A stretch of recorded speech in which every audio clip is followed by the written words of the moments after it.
if I can have a massive round of applause for Paul McGillion.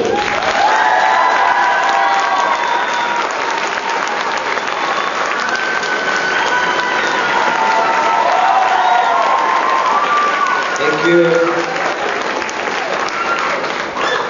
Thank you. Cheeky. Are you having a good day? Thank you very much for having us here. I know on behalf of Jason and Joe, who are probably still in bed, we've had a great time here. It's a great country, and the fans have been fantastic, so thank you very much for having us. We started off in Melbourne and had a really nice time there as well, and came here, and Bill and his entire staff have been so hospitable to us, so thanks very much for having us. It's so nice to meet a lot of you too, so it's really great to be here.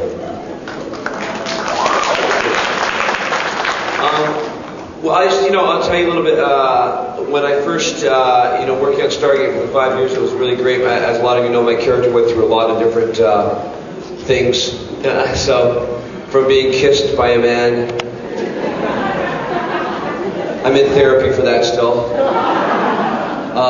to an exploding tumor, to having a little pipe band rally to get the character back was pretty cool, and a lot of that has to do with a lot of the fans out there that like saved the Carson Beckett campaign. So again, thanks for that.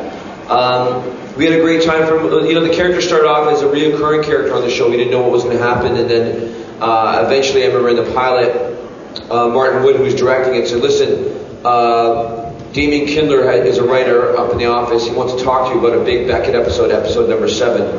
And I was like, "Really?" And so that started to feel pretty good, and started to feel more like part of the cast. And after the pilot aired, they brought me up and said, "We'd like to make the character regular on the show." And so that came to fruition, so I was pretty happy about that. And then, of course, the character wasn't even Scottish when I first started doing it. They wanted me to do an English accent. And I said, "No, he's Scottish." And they said, "No one will understand you." I can't do an English accent. I can do it. So they wanted me to do an English accent. I said, "No, the character's Scottish. Trust me." I could just sense it because in the pilot, like, he does want to get in the chair. He's like, "I'm not getting in that bloody chair for God's sakes." No. And then so eventually, I talked to the casting director, called my agent, said, "Tell him to do an English accent. No one will understand him if he's Scottish." And I said, "Well, there are educated Scottish people too." So I went to the casting session. He said, "Well, okay, what kind of accent are you going to do?" I said, "I'm going to do an educated Scottish accent." He's like, "Okay." Didn't take his advice. I did the first scene. He's like, "That was good." I did the second scene, and I was like, "Okay, that was good." I did the last scene. He goes, "Okay, that was really good. Get out." And then I was the first one I think that was cast in the series, so that was kind of cool. And I kept to my guns, and basically I played my dad on television. I've told this story before, but I'll tell you guys, it's kind of fun. When I first started acting, I'm one of 7 kids, and no one in the family is an actor, and I went through and did an education degree for teaching, and my dad, when I started doing, the acting more so, and he goes, "What are you doing over in Vancouver?" I said, "I'm acting." He goes, "For God's sake, teach, what's this acting game?" And I said, "Dad, I really like it." And then I got a couple jobs on things like the X-Files and stuff, and then he goes, "How much does that pay the acting?" I told him, and he goes, "That's fantastic, the acting. That's a great job." I said, "Yeah, exactly." Then he gets on the phone every time I call up. He's like, my dad's almost 80 years old. He's like, "Did you get any gigs?" So he has the acting terminology now. So I call up and I said, "Dad, how you doing?" He's like, "Janet," that's my mom's name. "It's Paul on the phone. How you doing, man? Any gigs?" I said, "Yeah, actually, no, I just got a part." And Janet, Paul got a part. "What is it, man?" I said, "I'm playing a Scottish character." "A Scottish character?" "Janet is playing Scots." "That's fantastic, man." I said, "I'm a doctor." "A Scottish doctor? That's bloody great. Fantastic, man." I said, "Okay, well, you know what? I'm playing a Scottish. What is it?" I said, it's Stargate." "What?" I said, "Stargate." "What?" I said, "Stargate." "Star Trek." I said, "No, Stargate." "Star Trek." I said, "No, Stargate." "It's not bloody Stargate. Star Trek, I've been watching it for years, man." I said, "No, Dad, it's Stargate. Stargate Atlantis, I'm the one doing the damn thing." He goes, "Don't raise your voice, you old man, hot shot. Here's your mum, Janet, Paul's on the Star Trek."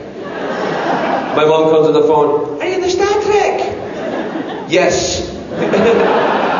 "Yes, I am." And that's my parents in a nutshell.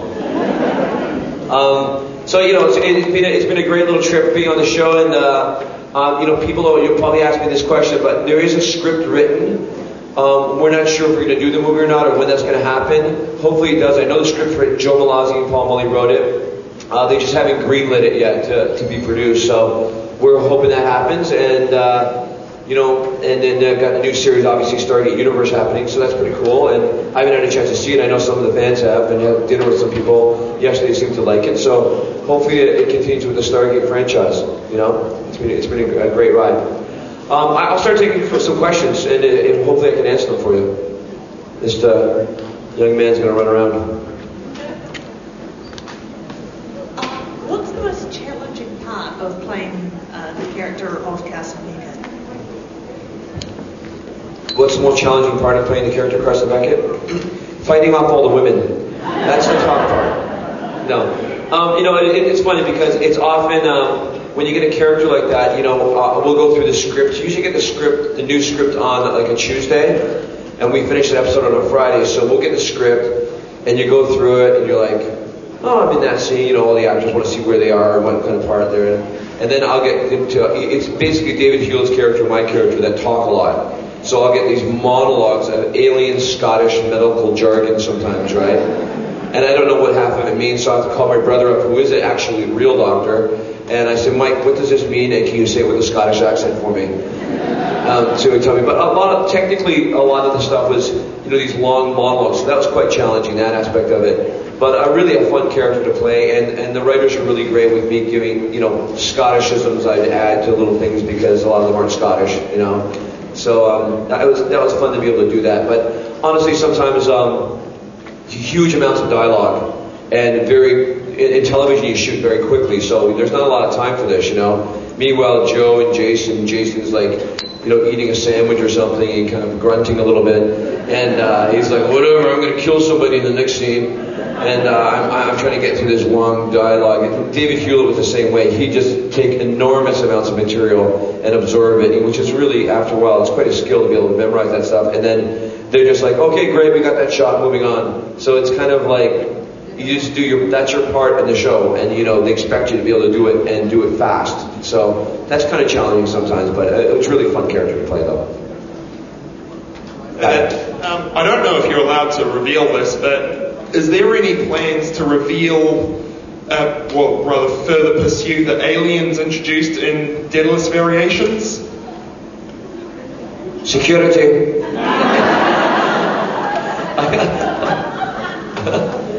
I really don't know.